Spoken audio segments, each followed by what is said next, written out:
ఈ వీడియోలో valid parenthesis అనే క్వశ్చన్‌ని ఎలా సాల్వ్ చేయాలో చూద్దాం. సో, మన క్వశ్చన్ ఏమి ఇచ్చాడు? Given a string s containing just the characters of different bracket and determine if the input string is valid. So, basic మన క్వశ్చన్ ఏమి ఇచ్చాడు? ఒక స్ట్రింగ్ ఇచ్చాడు. అది వాలిడో కాదో చెక్ చేయాలి. సో, అసలు స్ట్రింగ్ వాలిడ్ అని చెక్ చేయడానికి మనకు ఒక 3 కండిషన్స్ అయితే ఇచ్చాడు. ఫస్ట్ కండిషన్ ఏంటంటే every open bracket must be closed by the same type of bracket. Second condition ఏంటి? Every open bracket must be closed in the correct order. And third condition ఏంటి? Every close bracket must have a corresponding open bracket of the same type. So, ఇక్కడ ఇచ్చిన 3 conditions మనం అసలు అర్థం చేసుకోవడానికి try చేద్దాం. First condition ఏంటి? Every open bracket must be closed by the same type of bracket. So, వాడు ఏమంటున్నాడంటే every open bracket must be closed by the same type of bracket. So, దీని మీనింగ్ ఏంటి? ఒక టైప్ ఆఫ్ ఓపెన్ బ్రాకెట్ ఉంటే అదే టైప్‌తో close చేయాలి. So, suppose నేను ఈ టైప్ తీసుకొని ఇలా క్లోజ్ చేశాను అనుకోండి, ఇది వాలిడ్ కాదు అని అర్థం. ఓకే. ఫస్ట్ కండిషన్ అయితే మనకు అర్థమైంది. సెకండ్ కండిషన్ ఏంటి? Every open bracket must be closed in the correct order. So, వాడు ఇక్కడ ఏమన్నాడంటే సపోజ్ నేను ఒక ఓపెన్ బ్రాకెట్ తీసుకుంటే అది కరెక్ట్ ఆర్డర్‌లోనే క్లోజ్ చేయాలి. నేను ఇలా ఓపెన్ చేసి ఇలా క్లోజ్ చేశాను అనుకోండి, ఇది వాలిడా? కాదు. సో, ఇది వాలిడ్. సో, ఇలా ఓపెన్ చేస్తే ఇలానే క్లోజ్ చేయాలి. కరెక్ట్ ఆర్డర్‌లో అయితే క్లోజ్ చేయాలి. ఇది మన second condition. The third condition ఏమి ఇచ్చాడు మనకి? Every close bracket must have a corresponding open bracket of same type. So, మనకు ఒక క్లోజ్ బ్రాకెట్ ఉంది అంటే దాని ముందు పక్కా ఒక ఓపెనింగ్ బ్రాకెట్ అయితే ఉండాలి. సపోజ్ మనకి ఇన్పుట్ స్ట్రింగ్ డైరెక్ట్‌గా ఇలా ఇచ్చి మళ్ళీ ఇలా ఇచ్చాడు అనుకోండి, క్లోజ్ వచ్చింది కానీ దీని పక్క ముందు ఉండాలి. కానీ లేదు కాబట్టి ఇదేంటి? వాలిడ్ కాదు అనే అర్థం. సో, ఈ 3 కండిషన్స్ సాటిస్ఫై అయితే మన ఇన్పుట్ స్ట్రింగ్ అనేది వాలిడ్. కండిషన్ సాటిస్ఫై కాకపోతే ఇన్పుట్ స్ట్రింగ్ అనేది నాట్ వాలిడ్. సో, మనకు క్వశ్చన్ అయితే అర్థమైంది. అసలు బేసిక్ లాజిక్ ఆలోచిద్దాం అసలు. క్వశ్చన్ ఎలా సాల్వ్ చేయాలని. సో, మనకేంటి? ఓపెన్ బ్రాకెట్ ఉంటే క్లోజ్డ్ బ్రాకెట్ ఉండాలి. కరెక్ట్ ఆర్డర్‌లో ఉండాలి ఆ 2. అంతే కదా! ఇది మన బేసిక్ లాజిక్. ఓపెన్ బ్రాకెట్ ఉంటే క్లోజ్డ్ బ్రాకెట్ ఉండాలి. క్లోజ్డ్ బ్రాకెట్ ఉంటే దాని ముందు ఓపెన్ బ్రాకెట్. ఇది మన సింపుల్ లాజిక్. సో, నేనేం చేస్తానంటే మన ఇచ్చిన స్ట్రింగ్‌ని ఇటరేట్ అవుతూ మనకు ఓపెన్ బ్రాకెట్ వస్తేమో నేను స్టోర్ చేసుకుంటా. స్టోర్ చేసుకుంటూ సపోజ్ నాకు క్లోజ్డ్ బ్రాకెట్ వచ్చిందండి. దానికంటే ముందు మన open bracket of same type అదే టైప్ యొక్క ఓపెన్ బ్రాకెట్ ఉంటే ఇది వాలిడ్ అన్నట్టు. లేకపోతే కాదు. సో, నేను సపోజ్ ఒక ఎగ్జాంపుల్ తీసుకుంటా. సో, మన ఇన్పుట్ స్ట్రింగ్ అనేది ఇది. సో, నేనేం చేస్తా అంటే మనకు ఓపెన్ రాగానే దాన్ని ఒక డేటా స్ట్రక్చర్‌లో స్టోర్ చేసుకుంటా. సో, సపోజ్ మనకి క్లోజింగ్ వచ్చిందనుకోండి నేనేం చేస్తాను? మనం స్టోర్ చేసుకున్న దాన్ని చెక్ చేస్తా. ఈ 2 సేమ్ టైపా? సేమ్ టైప్ అయితే వాలిడ్ అని రిటర్న్ చేస్తా. కాకపోతే నాట్ వాలిడ్. సో, ఇక్కడ ఒకటే పేరు ఇచ్చాడు కాబట్టి మనం ఈజీగా చెప్తున్నాం. సపోజ్ నాకు 2 పేర్స్ ఇచ్చాడు లైక్ నెస్టెడ్ లాగా. ఇలా, ఇలా, ఇలా, ఇలా. సో, నేనేం చేస్తా? ఓపెన్ వచ్చింది కాబట్టి ఒక డేటా స్ట్రక్చర్‌లో స్టోర్ చేసుకుంటా దాన్ని. మళ్ళీ ఓపెన్ వచ్చింది మళ్ళీ దాన్ని స్టోర్ చేసుకుంటా. సో, క్లోజ్డ్ వచ్చింది. సో, నేనేం చేస్తా? లాస్ట్ స్టోర్ చేసుకున్న ఓపెన్‌ని చెక్ చేసుకుంటా. ఇది, ఇది. సో, ఈ 2 సేమా? అవును సేమ్. సో, ఇది వాలిడ్. నెక్స్ట్ మళ్ళీ క్లోజ్డ్ వచ్చింది. సో, నేనేం చేయాలి? లాస్ట్ దానికంటే ముందు స్టోర్ చేసుకున్న దీన్ని కంపేర్ చేసుకోవాలి ఈ 2. ఇది, ఇది సేమా? అవును సేమ్. సో, ఏంటి? మన ఇన్పుట్ స్ట్రింగ్ అనేది వాలిడ్. సో, దీని అర్థం ఏంటి? ఒక్కసారి ఇది వాలిడ్ అని తెలిసిన తర్వాత దీని పేరు దొరికిన తర్వాత దీంతో మనకి పని లేదు. సో, నేనేం చేస్తా? దీన్ని రిమూవ్ చేస్తా. సో, సపోజ్ ఇదే ఎగ్జాంపుల్‌ని నేను ఇలా, ఇలా, ఇలా, ఇలా తీసుకున్నాం. ఇది మన ఇన్పుట్ స్ట్రింగ్. సో, నేనేం చేస్తా? ఓపెన్ వచ్చింది కాబట్టి దీన్ని స్టోర్ చేసుకుంటా. మళ్ళీ ఇది ఓపెన్ బ్రాకెటే. సో, దీన్ని స్టోర్ చేసుకుంటా. మనకి క్లోజ్డ్ వచ్చింది. సో, నేను లాస్ట్ స్టోర్ చేసుకున్న దాంతో కంపేర్ చేస్తా. ఈ 2 పేరా? కాదే. సో, నేను డైరెక్ట్‌గా దీన్ని ఏం చేస్తాను? నాట్ వాలిడ్ అని రిటర్న్ చేస్తా. సో, ఈ క్వెషన్ సాల్వ్ చేయడానికి మన బేసిక్ లాజిక్ ఏంటి? ఓపెన్ వస్తే స్టోర్ చేసుకోవాలి. క్లోజ్డ్ వస్తే లాస్ట్ స్టోర్ చేసుకున్న ఓపెన్ 2 సేమ్ టైప్ కాదో చెక్ చేయాలి. ఇది మన లాజిక్. సో, డేటా స్టోర్ చేసుకోవడానికి నేను డేటా స్ట్రక్చర్ వాడుతున్నా కదా! నేను ఏ డేటా స్ట్రక్చర్ వాడాలి?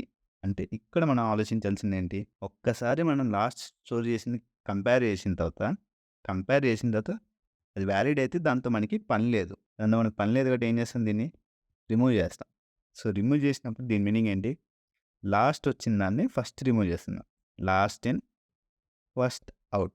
సో, లాస్ట్ వచ్చిన ఓపెన్ బ్రాకెట్‌ని మనం కంపేర్ చేసి రిమూవ్ చేస్తున్నాం కాబట్టి last in, first out. Last వచ్చింది ఫస్ట్ బయటికెళ్తుంది. సో, మనం లాస్ట్ ఇన్, ఫస్ట్ ఔట్ అంటే ఈ కాన్సెప్ట్ వాడి ఏ డేటా స్ట్రక్చర్ ఉంటది? స్టాక్. నేనేం చేస్తా? స్టాక్ డేటా స్ట్రక్చర్ వాడతా. సో, ఈ క్వెషన్‌ని సాల్వ్ చేయడానికి నేను ఏ డేటా స్ట్రక్చర్ వాడతా? స్టాక్ డేటా స్ట్రక్చర్ వాడతా. సో, నేనేం చేస్తా అంటే మనం ఇచ్చిన అరేని ఇటరేట్ అవుతూ లైక్ ఇచ్చిన స్ట్రింగ్‌ని ఇటరేట్ అవుతూ ఓపెన్ వస్తేమో స్టాక్‌లో యాడ్ చేస్తా. లైక్ స్టాక్‌లో స్టోర్ చేస్తా. సో, సపోజ్ క్లోజ్ బ్రాకెట్ వస్తే మన స్టాక్‌లో లాస్ట్ స్టోర్ చేసిన ఓపెన్ బ్రాకెట్‌తో కంపేర్ చేసి 2 సేమ్ అయితే ఇది వాలిడ్. సో, నేనేం చేస్తా? పాప్ చేస్తా. రిమూవ్ చేస్తా. ఎందుకు? నెక్స్ట్ మళ్ళీ ఇంకో క్లోజ్ వస్తే ఆల్రెడీ స్టోర్ చేసుకున్నా ఇంకో ఓపెన్ బ్రాకెట్‌తో కంపేర్ చేయడానికి. సో, ఇప్పుడు నా లాజిక్‌ని ఎలా స్టాక్‌తో ఇంప్లిమెంట్ చేయాలో ఒక ఎగ్జాంపుల్ తీసుకొని చూద్దాం. సో, మనకి ఎగ్జాంపుల్ ఏంటంటే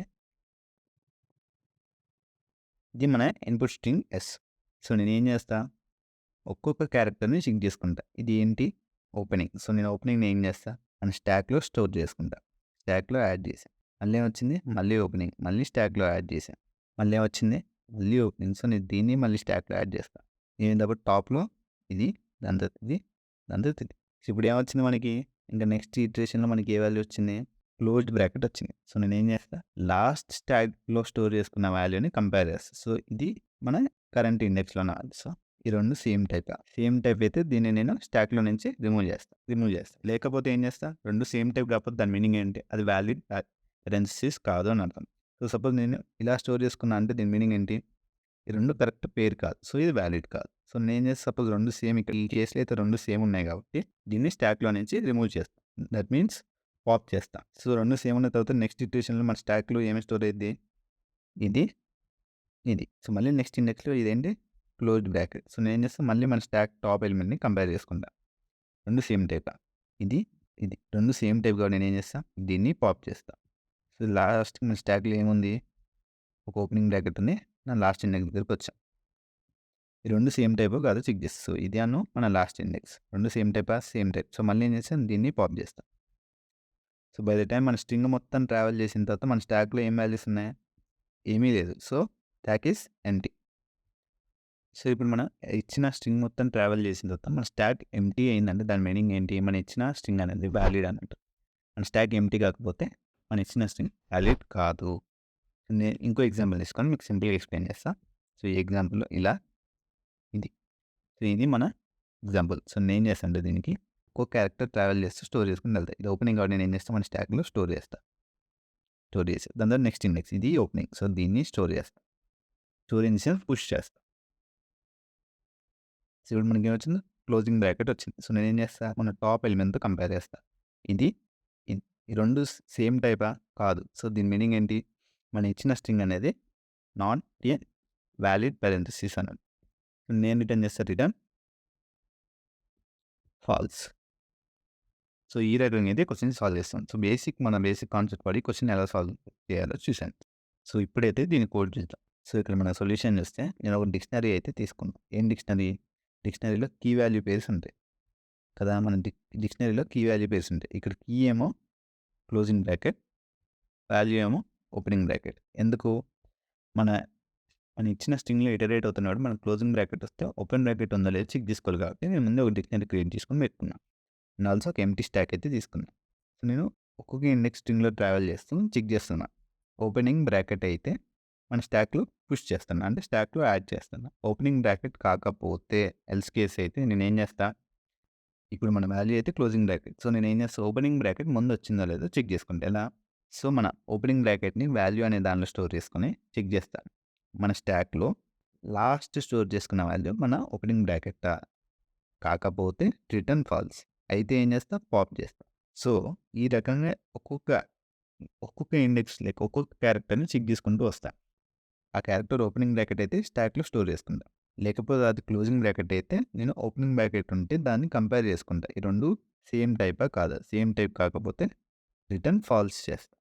సో, ఈ రకంగా ఎవ్రీ క్యారెక్టర్‌ని చెక్ చేసుకుంటూ సో, ఈ లూప్ ఎండ్ అయ్యేసరికి మనం ఎవ్రీ క్యారెక్టర్‌ని చెక్ చేసిన తర్వాత మన స్టాక్‌లో ఏమైనా వాల్యూస్ ఉన్నాయా లేవా? If length of the stock is 0 అంటే మన ఇచ్చిన స్ట్రింగ్ అనేది వాలిడ్. సో, నేనేం చేస్తా? Return true. లేకపోతే నేనేం చేస్తా? Return falls. So, by the time మనం ఎవ్రీ క్యారెక్టర్‌ని చెక్ చేసుకున్న తర్వాత మన స్టాక్‌లో ఏమీ లేకపోతే స్టాక్ ఎంప్టీ అయితే మన ఇచ్చిన స్ట్రింగ్ అనేది వాలిడ్ పారెంథసిస్ అన్నట్టు. లేకపోతే కాదు.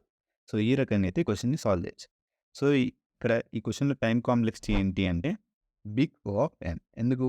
మనం సింగిల్ ఫర్ లూప్ వాడి చెక్ చేసుకుంటూ వచ్చాం కాబట్టి. అండ్ స్పేస్ కాంప్లెక్సిటీ ఏంటి? స్పేస్ కాంప్లెక్సిటీ కూడా బిగ్ O ఆఫ్ n. ఎందుకు బిగ్ O ఆఫ్ n అంటే నేను ఇక్కడ పేర్స్ అనే డిక్షనరీ తీసుకొని వాల్యూ స్టోర్ చేసుకున్నా కాబట్టి స్పేస్ కాంప్లెక్సిటీ కూడా బిగ్ O ఆఫ్ n.